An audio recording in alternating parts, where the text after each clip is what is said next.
मेरे अजीज दोस्तों और बुजुर्गों, कभी भी हालात से मायूस मत हो। अल्लाह कुरान में फरमाता ला तक़नतु मिन रहमतिल्लाह, कि अल्लाह की रहमत से मायूस मत हो। हजरत बिलाल को कैसी तकलीफ दी जाती थी मक्के की सरजमीन पर, रेत पर लिटाकर गरम गरम पत्थर हजरत बिलाल की पीठ पर रख दिए जाते।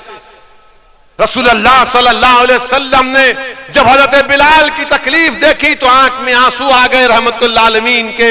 जो लोग आज मजलूमों पर जुल्म कर रहे हैं, तुम खत्म हो गए, तुम्हारा जुल्म खत्म होगा, तुम खत्म हो गए, तुम्हारा वजूद इस जमीन से अल्लाह मिटाएगा इंशाअल्लाह। तुम्हारा जुल्म हमारे हौसलों को, हमारे पैरों में डगमगाहट नहीं पैदा करेगा।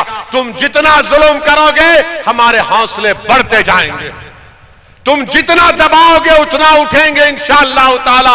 क्योंकि अल्लाह ने कुरान में फरमा दिया, जिन्होंने अल्लाह पर ईमान लाया और डट गए जमीन पर, अल्लाह उनकी फरिश्तों से मदद करता। तो तुम डट जाओ जमीन पर, तुम डट जाओ जमीन पर, हिम्मत मत हारो। जैसा कि किसी शायर ने अच्छा कहा, इधर आ सितमगर हुनर आजमाए, इधर आ सितमगर हुनर आजमाए, तू तीर आजमा हम जिगर आजमाए।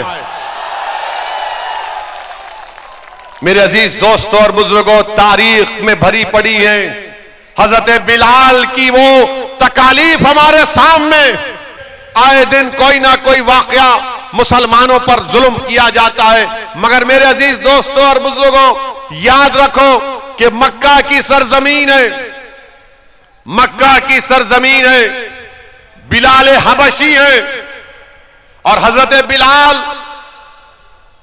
उमैया बिन खल्फ के गुलाम है और हजरत यासिर बिन अम्मार को कोड़े मारे जा रहे हैं। उमैया बिन खल्फ यासिर बिन अम्मार रज़ी अल्लाह तआला अन्हु को कोड़े मारता है, थक जाता है। अबू जहल मारता है, थक जाता है। अबू लहब मारता है, थक जाता है। और फिर उमैया बिन खल्फ हजरत बिलाल हबशी से कहता है कि बिलाल अब तुम मारो, तुम ताकतवर हो। हजरत बिलाल परेशान है, इस्लाम कबूल कर चुके हैं। हजरत अम्मार के करीब जाते हैं तो हजरत अम्मार कहते हैं कि बिलाल आप भी मुझे 2-3 कोड़े मार दीजिए, मगर ये मत कहिए कि आपने इस्लाम को कबूल कर लिया, मार लो मुझे भी 2-3 कोड़े तुम। उमैया बिन खल्फ जो उनका जिन्होंने हजरत बिलाल को खरीदा था, वो पुकार कर कहता है बिलाल मारो इसको। हजरत बिलाल हजरत अम्मार बिन यासिर की तरफ देखते हैं, अबू लहब की तरफ देखते हैं, हजरत अम्मार बिन यासिर की तरफ देखते हैं, उमैया बिन खल्फ की तरफ देखते हैं, हजरत यासिर बिन अम्मार की तरफ हजरत बिलाल देखते हैं और अबू जहल की तरफ देखते हैं और पुकार कर कहते हैं कि सुनो यासिर बिन अम्मार, जब तुम उस अल्लाह वहदहू ला शरीक को मानने वाले हो, जब तुम रसूलुल्लाह सल्लल्लाहु अलैहि वसल्लम के गुलामी का ऐलान कर चुके, तो जब तुम अल्लाह के दीन के लिए कोड़े खा सकते हो तो बिलाल भी तुम्हारे लिए कोड़े खाएगा। और पुकार कर उमैया बिन खल्फ को कहते हैं कि अब अकेला यासिर बिन अम्मार कोड़े नहीं खाएगा, बिलाल भी कोड़े खाएगा और तुम्हारी मुसीबत का मुकाबला करेगा। मेरे अजीज दोस्तों और बुजुर्गों, कभी भी हालात से मायूस मत हो। अल्लाह कुरान में फरमाता ला तक़नतु मिन रहमतिल्लाह, कि अल्लाह की रहमत से मायूस मत हो। हजरत बिलाल को कैसी तकलीफ दी जाती थी मक्के की सरजमीन पर, रेत पर लिटाकर गरम गरम पत्थर हजरत बिलाल की पीठ पर रख दिए जाते।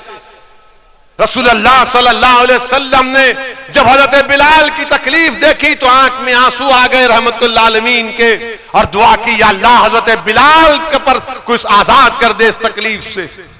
सिद्दीक अकबर कहते हैं और रसूलुल्लाह सल्लल्लाहु अलैहि वसल्लम की आंख में आंसू देखकर कहते हैं कि या रसूलुल्लाह आपकी आंख में आंसू कैसे हैं? तो रसूलुल्लाह सल्लल्लाहु अलैहि वसल्लम फरमाते हैं कि मैं बिलाल की तकलीफ को बर्दाश्त नहीं कर सकता, कि है कि जो बिलाल को खरीद कर आजाद कर दे। सिद्दीक अकबर जाते हैं, हजरत अब्बास से कहते हैं जो इस वक्त तक इस्लाम नहीं कबूल किए, उनसे कहते हैं कि जाओ उमैया बिन खल्फ से बात करो कि उसको आजाद करें और क्या कीमत होगी हम दे देंगे। उमैया बिन खल्फ राजी नहीं होता। सिद्दीक अकबर जब आकर कहते हैं कि मैं खरीदना चाहता हूं, आजाद करना चाहता हूं हजरत बिलाल को, तो जालिम उमैया बिन खल्फ कहता है कि मैंने 50 दिनार में हजरत बिलाल को खरीदा, 1000 दिनार देना पड़ेगा, और तुम्हारे पास जो जो 2 रूमी गुलाम है उसको भी देना पड़ेगा। सिद्दीक अकबर राजी होते हैं। हजरत बिलाल को जब उठाते तो हजरत बिलाल, सीरत की किताबों में आया कि हजरत बिलाल जिस तरह हम सजदे में होते हैं उस तरह सजदे में गिरे हुए, और जिस्म पर गरम गरम पत्थर लगे हुए और खून बह रहा है। सिद्दीक अकबर हजरत बिलाल को उठाते हैं, अपने घर को लेकर जाते हैं, उनकी सफाई करते हैं, कपड़े पहनाते हैं, और उनसे कहते हैं कि चलो। हजरत बिलाल रोना शुरू कर देते हैं। उन्होंने जिंदगी में अपने बाप की मोहब्बत नहीं देखी थी, हजरत बिलाल ने खूब रोते हैं।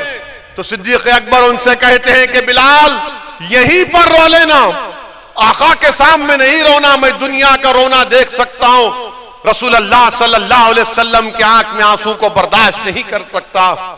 दोनों मिलकर रसूल अल्लाह सल्लल्लाहु अलैहि वसल्लम के पास जाते हैं। रसूल अल्लाह सल्लल्लाहु अलैहि वसल्लम हजरत बिलाल का इस्तकबाल करते हैं और सिद्दीक अकबर से कहते हैं कि तुमने बहुत बड़ा काम किया, शुक्रिया। ये सिद्दीक अकबर जो हजरत बिलाल से कहते हैं कि रसूल अल्लाह के सामने रोना नहीं, सल्लल्लाहु अलैहि वसल्लम के सामने। वो रसूल अल्लाह सल्लल्लाहु अलैहि वसल्लम के सामने कहते हैं, या रसूल अल्लाह मेरी सारी दौलत आप पर कुर्बान, आपने कैसे शुक्रिया कहा, ये दौलत आपकी है। अब आप अंदाजा लगाइए कि वो हजरत बिलाल जिसको मारा जा रहा था, पीटा जा रहा था, अल्लाह के रसूल ने दुआ की, वो बिलाल आजाद भी हुए, और अल्लाह के रसूल सल्लल्लाहु अलैहि वसल्लम ने हजरत बिलाल से कहा कि आओ बिलाल मेरे सीने से लग जाओ। मेरे अजीज दोस्तों और बुजुर्गों, याद रखो ये जुल्म खत्म होगा, ये जुल्म खत्म होगा इंशाअल्लाह ताला। जो लोग आज मजलूमों पर जुल्म कर रहे हैं, तुम खत्म हो गए, तुम्हारा जुल्म खत्म होगा, तुम खत्म हो गए, तुम्हारा वजूद इस जमीन से अल्लाह मिटाएगा इंशाअल्लाह। तुम्हारा जुल्म हमारे हौसलों को, हमारे पैरों में डगमगाहट नहीं पैदा करेगा। तुम जितना जुल्म करोगे हमारे हौसले बढ़ते जाएंगे, तुम जितना दबाओगे उतना उठेंगे इंशाअल्लाह ताला, क्योंकि अल्लाह ने कुरान में फरमा दिया, जिन्होंने अल्लाह पर ईमान लाया और डट गए जमीन पर, अल्लाह उनकी फरिश्तों से मदद करता। तो तुम डट जाओ जमीन पर, तुम डट जाओ जमीन पर, हिम्मत मत हारो। जैसा कि किसी शायर ने अच्छा कहा, इधर आ सितमगर हुनर आजमाए, इधर आ सितमगर हुनर आजमाए, तू तीर आजमा हम जिगर आजमाए। मेरे अजीज दोस्तों और बुजुर्गों, तारीख में भरी पड़ी है हजरत बिलाल की वो तकालीफ हमारे सामने। हजरत सुमैया को नेजा मारकर उनका हमल साकित कर दिया गया। हजरत सैयदुल शोदा हजरत हमजा की लाश से क्या किया गया था, तो तुम क्या समझ रहे हो कि हम पर जो जुल्म किया जाएगा। अरे मेरे अजीज दोस्तों और बुजुर्गों, कामयाबी इंशाअल्लाह ताला आपके कदम चूमेगी, कामयाबी कदम चूमेगी। जो लोग आज जुल्म कर रहे हैं, याद रखो इख्तिदार हमेशा किसी के पास रहने वाला नहीं है, इख्तिदार जाएगा इंशाअल्लाह ताला। जो लोग आज जुल्म कर रहे हैं ताकत के बलबूते पर, इख्तिदार के नशे में आकर, कल तुम्हारे पास इख्तिदार नहीं होगा।